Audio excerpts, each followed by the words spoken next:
आप सबके भी हृदय में मां के रूप में विराजमान है, जो भारत की प्राण रेखा है, जो सारे संसार की आत्मा है, जिनसे बढ़कर कोई जीव नहीं, कोई देव नहीं, जिनके कारण हमें अन्न मिल रहा है, दूध मिल रहा है, जिनका दर्शन स्पर्शन दान सब पापनाशन है, ऐसी गोमाता के चरणों में अनंत कोटि प्रणाम समर्पण करते हैं। ये ब्रह्मपुरी है, बहुत सुंदर नाम।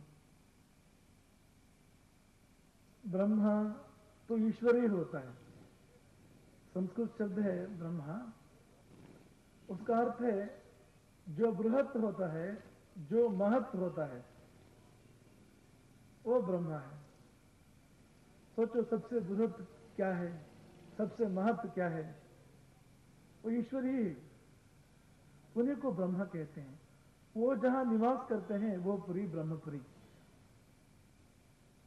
ईश्वर का स्थान। ये धरती भी ब्रह्मपुरी है, धरती मां, और गाय भी ब्रह्मपुरी है, क्योंकि ईश्वर का निवास होता है वहां गौ माता में। आप लोगों ने ईश्वर को देखा देखा है, गौ माता को देखा है ना, गाय देखा कि नहीं, वही ईश्वर है। अवतार जानते हैं ना, भगवान राम, भगवान कृष्ण, आदि शंकराचार्य जी, ये सब अवतार है, परंतु ये नित्य शाश्वत अवतार नहीं है, आते हैं जाते हैं। धरती में अवतार किए हैं भगवान राम ने, 11,000 साल रहे धरती में, फिर वैकुंठ में चले गए। भगवान का नित्य शाश्वत अवतार आप देखा तो गौमाता है, ईश्वर का ही दूसरा रूप, ईश्वर का ही दूसरा रूप। इसलिए ईश्वर से आप जो कुछ भी चाहते हैं वो सब गौमाता से मिलता है। आप क्या इच्छा कर सकते हैं, मुझे अन्न चाहिए। नमन अभिनंदन। और श्रोतागण, संत कबीर जी ने कहा है कि आग लगी संसार में झरझर गिरते अंगार, आग लगी संसार में झरझर गिरते अंगार, संत ना होते जगत में तो जल मरता संसार। आग लगी संसार में, भ्रष्टाचार की आग लगी है, आतंकवाद की आग लगी है, गाय की हत्या हो रही है, एक दूसरे का हक मारने की आग लगी है, ईर्ष्या द्वेष काम क्रोध के अंगारे गिर रहे हैं।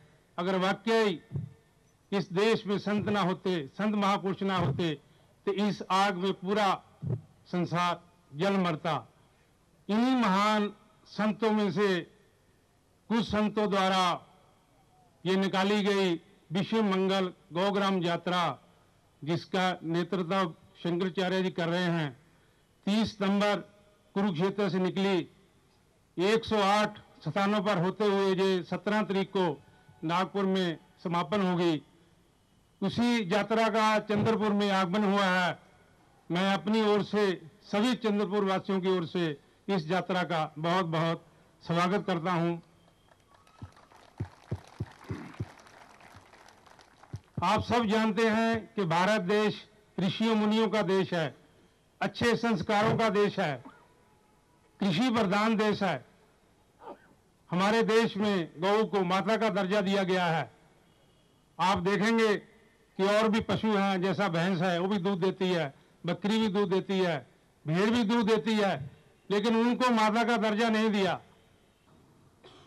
सौभाग्य इसलिए नहीं कि वक्तव्य कर रहे हैं, सौभाग्य इसलिए कि गौ माता के लिए कुछ बोलने का अवसर मिला। प्राय होता यह है, मनुष्य पाता बहुत कुछ है, उससे सुखानुभूति भी बहुत करता है, लेकिन अपने जीवन में कुछ प्रधान मूल्य तत्वों के जो ऋण होते हैं उन ऋण को उतारने का उसे बहुत कम सौभाग्य मिलता है। ऐसे ही सौभाग्य की अनुभूति कर रहे हैं कि गौ माता के लिए कुछ करने का अवसर। परमात्मा ने सारे जीवन का अवसर आप सबको दे रखा है। स्वतंत्र रूप से आप अनेक प्रकार के शुभ कर्म कर सकते हैं, लेकिन योग जीवन में आना यह भी उससे निश्चित ही परमात्मा की कृपा है। विश्व मंगल गौग्राम यात्रा के लिए आज पूज्यपाद शंकराचार्य जी महाराज के द्वारा पिछले 1 वर्ष से जो अथक परिश्रम हो रहा है और इनके आह्वान से भारतवर्ष के तमाम संत मूर्ति और प्रत्यक्ष आपके समक्ष यहाँ बैठे हैं सारे महाराष्ट्र के संत मूर्तियां जो कि इस यात्रा को बहुत दिनों से लेकर के चल रहे हैं, लगभग 1 मास तो हो गया होगा महाराज जी शायद। ये बहुत बड़ा परिश्रम है और वास्तविक रूप से इसके सारे ही प्रयोजन आपके समक्ष रख दिए गए हैं।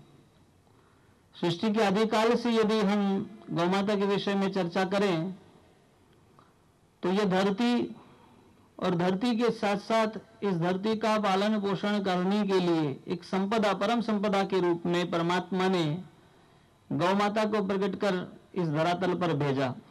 आपको दोहराना है।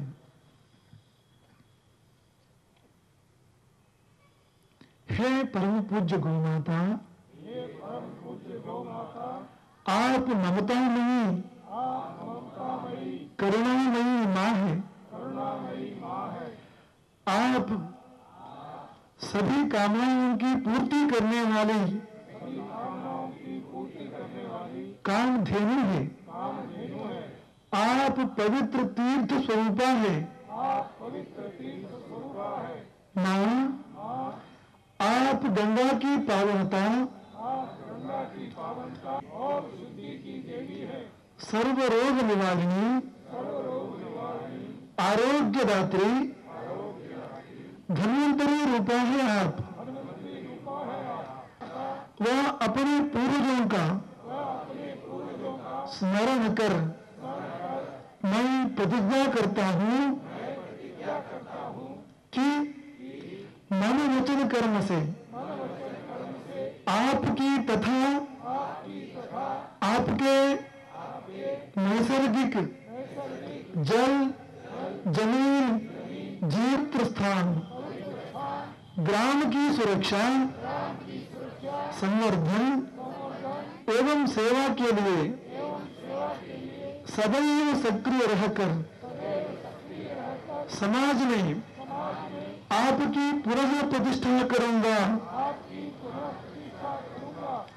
मेरा ग्राम मेरा तीर्थ बने, इसको सुरक्षित रखते हुए उसे सुंदर स्वावलंबी बनाने के लिए मुझे शक्ति एवं सामर्थ्य प्रदान करे। गौ माता की जय, गौ माता की जय, गौ माता की जय। गाय की रक्षा कौन करेगा? गौ माता की रक्षा कौन करेगा? वंदे गौ मातरम।